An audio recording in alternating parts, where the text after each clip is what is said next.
Sookera ddala balamusiza mwenna.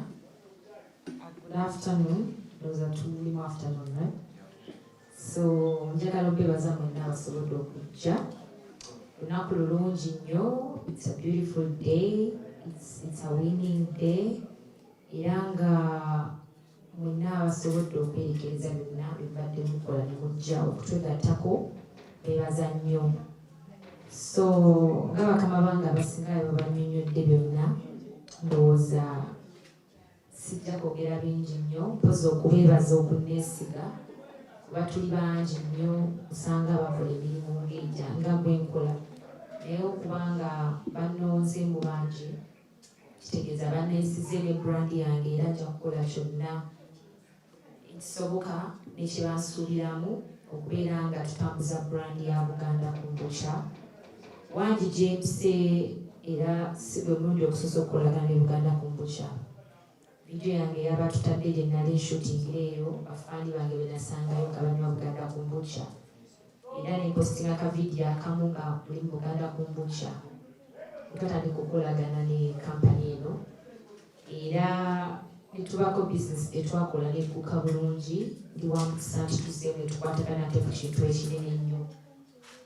Ate ekintu kyonna ekirimu okuddiza kinsanyusa nti ng'ovudde mu kontrakiti oluzito n'akasente ke mba nfuna naye ekintu ekirimu okuddiza abantu kimpeera ddala essanyu kubanga byonna nze gye nnyimbira era ogenda gyokyakalira ng'abantu balina ebyokunywa ebanywa eby'enjawulo naye Buganda Kombucha mbadde nga mulaba kitegeeza nti bafaani bange bakawoomerwa.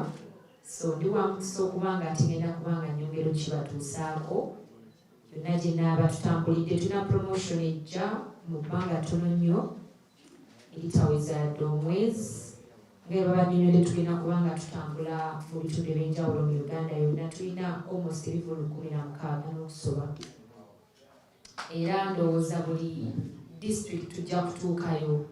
Mwenna abanywa Buganda Kombucha manya ke kaseera okuba naawe ogenda kufunamu okuba nti obadde onywa Buganda Kombucha. Abadde tannaba kumumanyaako njagala omunoonyerezeeko era naawe mwettanire otandika okuba ng'onywa kubanga abawanguzi tugenda bafuna gy'okoma okunywa gy'ojja okubeera nga ate oyongera okuba omuwanguzi. So once again njagala okwebaza Buganda Kombucha kubanga mutrustinze nja kukola ekisoboka kuba nze omulimu commitment yange esookera ddala. I will do my best nja kuteekamu kyonna ekyensobola okukola n'amaanyi gange n'okutegeeza abafaani bange okwongera obategeeza ku Buganda Kombucha kubanga kyekyokunywa ekimu ku byo ebitono ebiwoomu ate abantu basinga okwettanira. So mbasaba mwenna abasobodde okubaawa n'amawulire twongere otambuza ekintu kino otegeeza abantu bonna batwettanire bettanire Buganda Kombucha ne promotion kuba egenda kuba yaddala nga bwe bagambye ebintu ebirimu ebyokuwangula mmotoka pikipiki. Olw'okuba erinnya Buganda Kombucha muliwulira naye Kombucha ono wa buli omu kyova olaba nti tugenda kutabaala Uganda yonna buli wamu tutuukewo. So sagala oddaawo gambe guno Buganda Kombucha oba wa Buganda oba nedda wa buli muntu kubanga ekintu ekirungi nga tekiwooma tekiriiko nti kyeno kyeri kyokunywa kya buli muntu yenna era njagala obategeeza nti kiri ku mutindo ogusingidde ddala. Engeri gyendi nti kati fuuse brand ambassador okubanga etika brand eno nja kuba mbatuusaako byonna bimwetaaga okumanya factory esangibwawa obuyonjo obuyimiridde butya bapakeginga batya ebintu bino obanga bibatuukako. Nze ngenda okukola ne brand esooka kukola research nemmanya bweyimiridde waba Kombucha oba mazzi oba ki manya omutindo kinaawoomera bafaani bange tekibeemu obuzibu bwonna. So manya ngenda okukwata ku brand okukola nayo bamanya omutindo gwayo mulungi nnyo ddala. So nyongera obbakubiriza mwenna okwettanira Buganda Kombucha mube nga ate muwangula ebirabo bino kubanga tubireeta okumala emyezi abaaonaringa my invitation ne bajja n'okwebaza Katikkiro wa Buganda naye okwesitula naaba ate nga ajja kukola omukolo ogw'amaanyi ogwayugumizza eggwanga. Tegwogeza n'abamu naye ng'ebiseera ebisinga ebintu ebinene byo bijja n'embeera. So njagala kwebaza buli muntu yenna eyajja n'afuula omukolo ogwo ogw'amaanyi. Mwebale nnyo, mwebalire ddala, temujjanga okwo.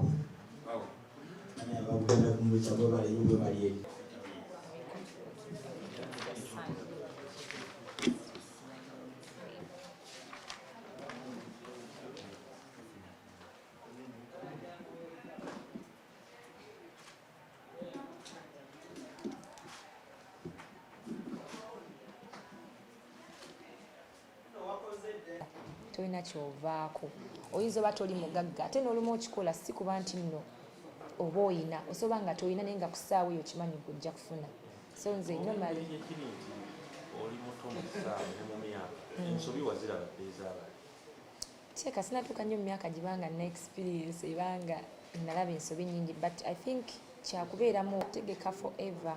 Ebiseera ebisinga tosobola teekamu akagumu n'ogwokubiri. Ebiseera ebisinga abantu tebaagala birungi, nkirabye nnyo naye tekikyusa mutima gwange.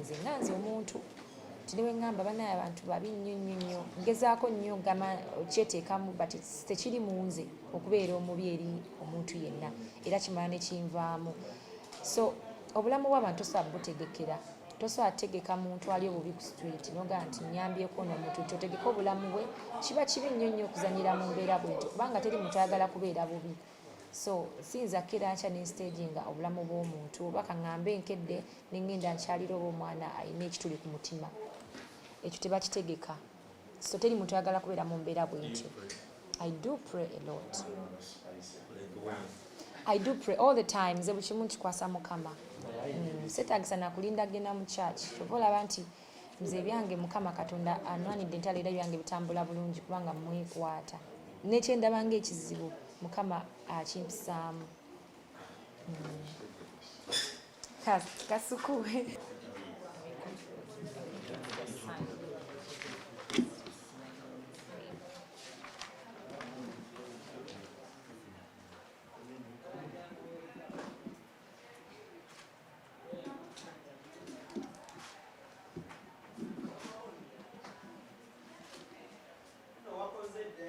Tolina kyovaako, oyinza oba toli mugagga ate n'olumu okikola si kuba nti nno oba oyina osobola nga toyina naye nga ku ssaawa eyo kimanyi gujja kufuna. So nze normally oli muto mu ssaawa ne mu myaka ensobi waziraba ez'abaana teeka sinatuuka nnyo mu myaka gibanga na experience ebanga nalaba ensobi nnyingi, but I think kyakubeeramu. Precious from Elgon Advocates. Tubadde mu kooti ku musango gwa grenade client waffe gwe yamugulako mukyala Abdulaziz Kiroto. Poliisi yasooka nesamoninga grenade official kweyanjula ku police a police statement, wabula teyasobola okulabikako okutuusa poliisi we yakozesa obuyinza bwayo nemukwata ku mpaka nemuwaliriza n'akola statement ne bamu fayiro negenda mu kooti ne bagisanctioninga era ne bamuleeta wano ku kooti wano we tuli. Tubadde ku kooti nga buli omu waali complaina nti atuuseeko leeti naye ne bakola application ya bail. Omusango guvunaanyizibwa bagambye omusango si munene nnyo, kooti esobola okumuwa bail. Naye nga bamuwadde obukwakulizo nti buli bw'anaabeera ng'ajja mu kooti alina okujja ne omu ku bamweyimiridde, era bwe banga tebazze buli omu wakusasula obukadde 2 obwa ssente oba n'okukwatibwa kubanga tebalabiseeko buli kooti ebeetaaze okujja okuwuliriza omusango guno. Era omuwaabi wa gavumenti ategeezezza kooti nti obujulizi okunoonyereza obujulizi bwonna bukuwedde era omusango bagufikisinze gugenda kuwulirwa ng'ennaku z'omwezi 29 mwezi guno gwa 6 2022. Kanso oli mumativu n'ensala ya kooti? Ndi mumativu n'ensala ya kooti kuba nti bail is a constitutional right, nti oli wa ddembe okuapplyinga era kooti erina obuyinza bwayo tesobola okuwa oba okumu kati kkooti bw'eba ekozesezza obuyinza bwayo okuwa bbeeyi n'okusinziira engeri nti omusango si weyaza si munene nnyo ate abaddeko n'abamweyimirira nga bavunaanyizibwa ne beeyama okulabika nti kkooti buli bw'eba emwetaaze alina okulabikako. So nze ndi mumativu n'ensala ya kkooti eyo okumuwa bbeeyi kubanga buli omu alina eddembe ly'okufuna bbeeyi ye oba ne kkooti erina discretion oba obuyinza bwayo osobola okuwa bbeeyi. Client nga talabiseeko mu kkooti. Client atuuse leeti ndowooza abadde kubanga kino kiguddewo bugwi nti abadde takyetegekedde nti ajja kujja wano ku kkooti nti naye atuuseeko leeta alina bibadde bimukuutemu naye agenda kutuuka ku kkooti era tugenda munyonyola ensonga nga bwe zitambudde ffe bannamateeka be tubaddewo era bwe tubeerawo ne client waffe aba akiikiriddwa. Kuba mu Elgon Advocates ensonga eno nga bwe tuze tuzinyonyola nti twatandika nga omukyala yemulugumya ku neeyisa ya omuyimbi Gulunedo Official ng'aze nga amusalako ewuwe amumalako eddembe amutiisatiisa nga bwe twabinyonyola. Alina n'ebintu byagamba bye yagenda nabyo, yagenda n'essaawa ye ya blockinga iPhone ye nga bwe tuze tubinyonyola. N'agenda ku poliisi neyekubira enduulu ne bamugulako emisango gwa threatening violence ne criminal trespass. Omuyimbi Gulunedo ne bamuyita ku poliisi enfunda eziwerako era n'atalabikako.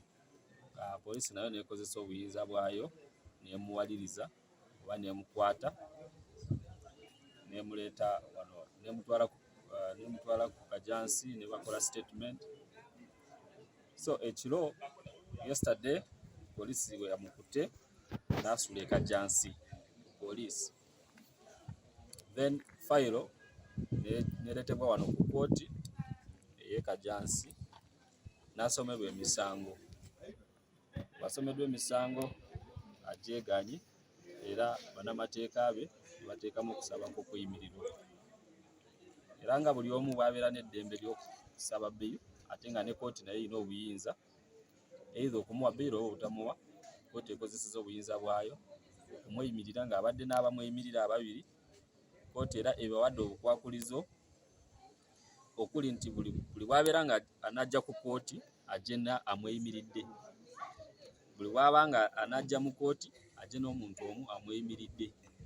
Bwe banga tebazze bajja kuddamu bakwatibwe ye n'amweyimiridde n'okusasula obukadde obubiri. Era kkooti ebagambye nti ku bukwakulizo bwemuwadde obwa bbeeyi taddamu okusosonkereza oba okulumba mu maka g'omukyalo ono Grant waffe n'okuddamu okuzza emisango egimuvunaanibwa. Era bamutadde ku kakalu ka kkooti tuddamu ku misango gino 29 omwezi guno ogw'omukaaga 2022.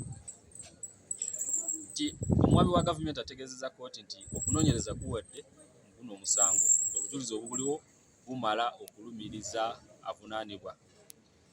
Obujulizi obuliwo bumala state teyeetaaga bujulizi bulala okumaliriza omusango guno. So nga 29 okuwulira omusango kugenda kutandika, tewali bino bya tukyanoonyereza nedda.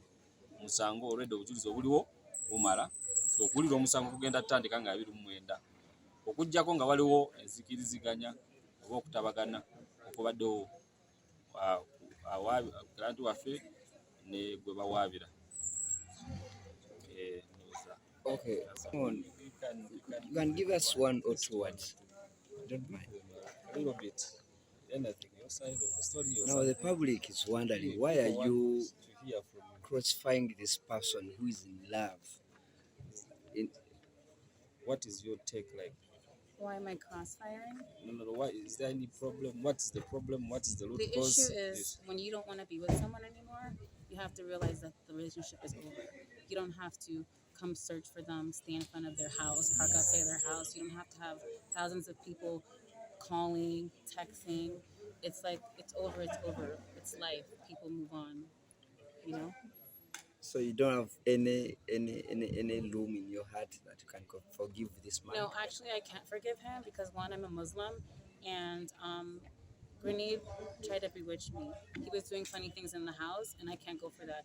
I'm a Muslim, and I don't believe in witchcraft. I don't practice witchcraft, and I can't be with someone that practices witchcraft, and that's what ended our relationship. Nothing else ended our relationship but witchcraft. Witchcraft, how? Talk about your items. And also, Grenade blocked my iPhone, and I didn't have access to any of my banks. He has my Apple Watch, and I just want my things returned, and I want him to leave me alone. I don't want him to send people looking for me, and I don't want him to text me. And I thought this was already handled 2 months ago, but obviously it's not. So, You've talked Grenade, about witchcraft here. So about it. so please elaborate more about that witchcraft. How did you know? You don't go to the shrine. How did you know that the guy is trying to bewitch you? Because when I was in America, our house girl found it, and she was scared to tell us. And then she finally told us, and then someone from his family reached out to me and told me everything that he was doing. I met them in a village called Nantonde on Masaka Road at a Shell station, and I gave them 1.5, and they explained everything that Grenade was doing. They even recorded Grenade when he was in a shrine talking to something called jajas, which I don't even know what that even means. I thought jajas were grandparents, but apparently they're not. So, I mean, that's very scary to me, and I don't want to be involved in something like that. And also, Grenade came to my house with cuts on his chest, and I just thought that was very bizarre. How did you meet this guy? I met him like a year ago in a salon. I'm not sure exactly where it was or where it is, but it was somewhere in Kampala. Are you regretting meeting him? I mean, everything is a learning experience. I don't regret meeting him because I feel like maybe I needed to learn something from this. So I just wish that this just can just be over, and I wish him the best, and I will pray for him that Allah forgives him, but it's just not a person that I need to be with. You've been together for a year. Can you use that and forgive him? Absolutely not.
Onyambiro bude bude bude kana chofungo balero bakwekenya. Onyambiro bude bude bude kana chofungo balero bakwekenya.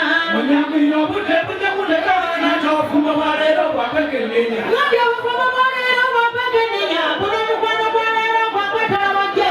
Onyambiro bude bude bude kana chofungo balero bakwekenya. Omusajja omukodo abanga tayagalika onjiriza kakoda ngene nakasesa. Onyambiro bude bude bude kana chofungo balero bakwekenya. Onyambiro bwatinga kyamu bepale noloza kyaleta nofune nsisi Onyambiro bude bude bude kana chofungo balero bakwekenya. Olina kajanjaba abatawula nange oyingira ennyumba nakukabiringera. Onyambiro bude bude kana chofungo balero bakwekenya. Nanga sija